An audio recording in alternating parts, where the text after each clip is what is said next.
What's up, fellas? What's up, what's up, what's up? How you doing? I'm doing good, man. Thank you for asking. So what brought you guys here?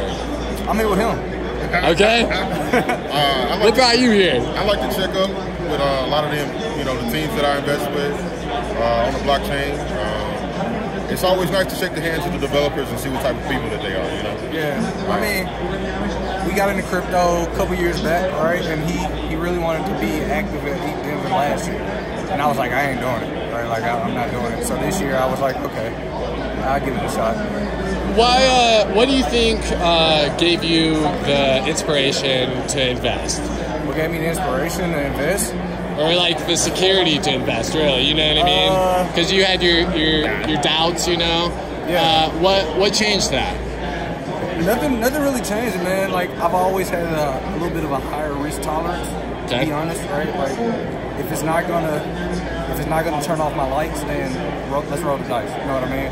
And as I started to learn about the space, particularly Web3, it became evident that the borderless payments, the ability for creators to get paid off their own work, just the potential of the space to really empower people that otherwise have been left out of traditional finance. I was like, oh shit, I want to be a part of that. So that's how we got here. Are you in tech at all, or? I wish. I work in marketing, so tech adjacent. Okay, you're in marketing? Yeah. Right on. If you don't mind me asking, like, what is it specifically you do with marketing? Digital marketing, man. Right now, I'm an e-commerce manager.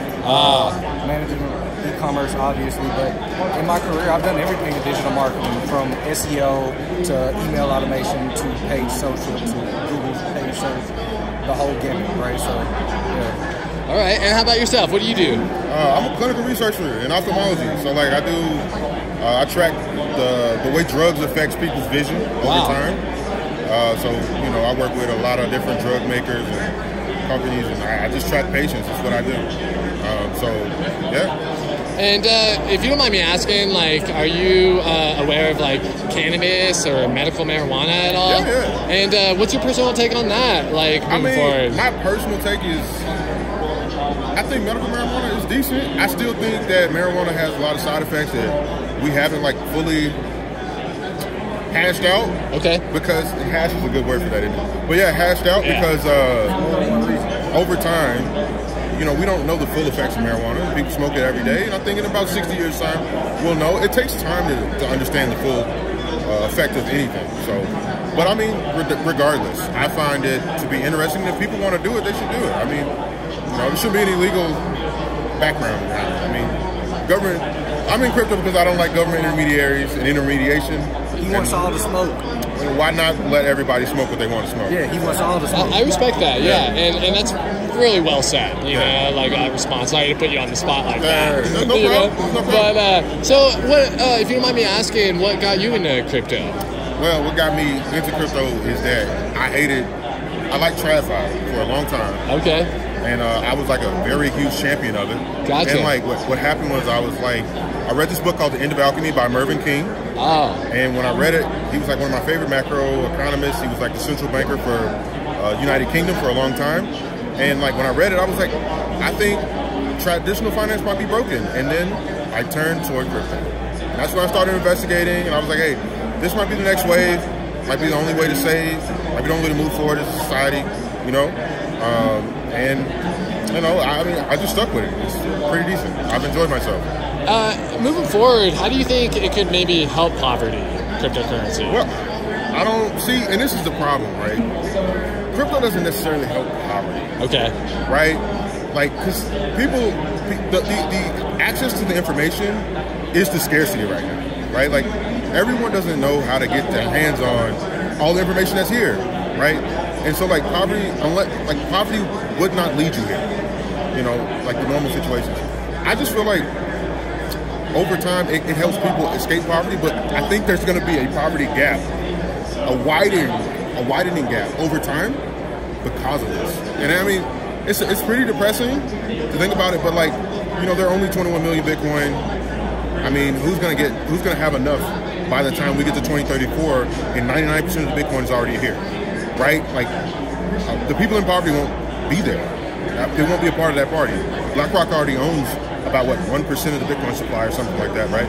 So, I mean, I wish there was a quicker solution for crypto intersecting with poverty. I mean, I think it needs to be taught more. Like, education and finance matters, and it's just not as accessible as it should be. I mean, I know me and this guy right here, we try to work and educate young people, you know, in our own communities on what the heck crypto is and why they should, you know, maybe, you know, dollar cost average in and like save it, like, you know, but it's really tough because you got to get that information to more people. And then you got grifters that come around and lie to people and they invest their money in and they lose it all. So, I mean, you got to deal with that. It's troublesome. I think crypto has a real opportunity. It does. Poverty, right? I think if we get more on-ramps, first and foremost, we got to get more people on board into the space. First and foremost. But again, going back to why I was in the Web 3 to begin with, it does give everybody control of their own data, control of their own IP, control of their own creativity. And as we start to onboard more people, as the UX starts to improve, which is one of the big pain points of crypto right now, things will become a little bit more intuitive. As things become more intuitive, more people on board, and we get this spiraling effect where everybody can start to make money off their own sort of knowledge, their own sort of creativity. And like to piggyback off of him, right? You know, African Americans, like, we dominate culture. Like we're very good at doing that. Black Americans, I mean, we are culture, right? And so, like, when you think about the music industry and how much money that gets skimmed off the top from streaming services, and you put all of that music on the blockchain, there's no middleman, and the actual artist gets to take all of that money, you know, regardless of the streaming income, right? Same for art, same for, like, fashion. You know, there's a huge potential for money to be made by leveraging cultural, what's the one? Cultural what? Capital? Cultural capital. See, that's it, right? That's right there. I'm like, so, yeah. I mean, at the end of the day, when people get access to, like, monetize their own work, their own creation, their own things, that's when we're going to start to close that gap, right? But first, we got to get them on board. To his point, the whales are going to be the whales. They're going to dominate. But we're going to enter into, I'd say, right, like, this guy behind the camera knows more about it than me.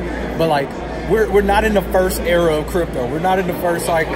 We're gonna enter into this next cycle, and I think that's when a lot of creators are going to be able to flood in and make money off of it. Man, I can't agree with you more with what you just said. And, you know, like, you guys touched on education and knowledge. Right. And I think that is, like, really, really big, you know, specifically speaking, is being able for anybody and everybody to have the capability of being able to learn, you know. And I feel like that is maybe separating our society in general, you know. It does. I mean, it produces stratification of access. And it's like, a lot of people don't think about that. You know, we think about wealth stratification, you know, and like, you know, tax brackets and stuff like that. But, like, access to actual, you know, information that can leverage capital, that's even harder.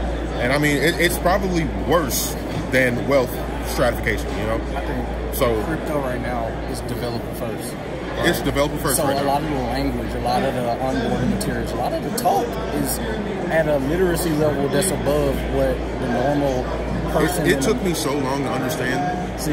It took me so long. It took a lot. We're developer first, but as this space starts to develop more, as you bring in other industries, as you bring in other educators, we'll be able to reach a level where we can teach it at a more colloquial level. I'll be able to talk to you like a normal person and say, hey, this is what crypto is, this is why you should do it, this is how you get into it. And then people will be like, oh, it's that simple? Well, let me pull out my phone and blah, blah, blah, right? But for right now, there's the barriers, like the informational gap that he was alluding to. That shit hard to cross right now, right? Like for the layperson. And like, even like going back to what he said about, you know, that being the developer first, like they develop the language, they develop how it's, you know, what I want to say, transmitted to the masses. And like, I've always thought that the day we put marketers in between developers and the masses, that would be the day that crypto was able to actually start having an effect on poverty. Because developers, they're so high-minded, right, with what they deal with, right? I mean, like, think about Vitalik, think about Dankrad, you know, all the people that build the blockchain, the Ethereum blockchain, not to mention Anatoly for, you know, Solana, and, you know, they're so deeply involved at the lower level that their explanation is not good for the guy that's walking down the street, you know? And so marketers, those people, they're thinking like, how do we reach this target audience? And developers don't have that mindset. And the day that they let marketers do the marketing, man, we'll be in a different world. Sure. I can't wait for that. Yeah. And you know, like community and discussion, I think that's really big, you know, moving forward, you know, from all demographics, you know, all sitting at the same table and talking amongst us, you know. And that's one thing I love about crypto, right? Like on the blockchain, like I'm like OX7 whatever, right, or OX4 whatever. And like you don't know if I'm black or white or male or female or whatever the hell I am. Right. You know, and so like you're just interacting with a block of code. You don't care. And it's like, hey, this guy right here, he's helping me out. So I mean, it's like that's how society should function. Right. Right. And I think the intermediary of code actually improves the way society works. Right. Because like I mean, 100 years ago, you know, it was pretty tough for black people to get loans from banks. I'm just OX whatever. And that's what made me so fucking excited about crypto. Yeah. That right there is what made me so excited, because it was hard for black people to get loans. It's still hard for black people to get the same level of access to financial instruments that will help further the community. But on the blockchain, you just OX whatever. Everybody is equal in the eyes of the code. You know what I mean? Yeah. And so it's a beautiful thing. I think, to your point, right, when they let marketers in, or even just like when they start letting educators in, when they start getting people that can break it down at a rudimentary level, that's going to be the turning point where we can really start to have these dialogues. As for community, I think the community is going to keep evolving. I think right now we still got that same educational gap. The only people in the communities right now are the people that can understand what the hell we're talking about. Right. So you got to break that barrier. You still got to educate people, and that's when it's going to blow up to that, that next level. Right now, we came down here. There are probably, I'd say, maybe 6 or 7 people waiting for me back home so I can come back and relay the information that I've learned. I've taken nothing but notes. I'm like, all right, this is what's going on. This is what crypto's going to look like for the next year. This is how you want to leverage yourself, you know, to take the best advantage of this. And like once again, that comes back to education. It's like, you know, someone out there did the legwork, come home and help everybody out. So, you know, it's a lot of work, man. But I mean, I think crypto has a very bright future, and I do think it'll improve poverty over time. But you know, I mean, we're getting very close to being on time instead of early, and this is really that time where we need to start onboarding as many people as possible, because you know there's a limited supply of all this stuff, and you know you need everybody in there. Yeah, I can't agree with you guys more. Hey, thank you both for your guys' time and your guys' input on this, and I can't thank you guys both for bringing this back to your guys' community and having this conversation with me too. So thanks, guys. Yeah. Thanks for having us. Much love, guys. Much love.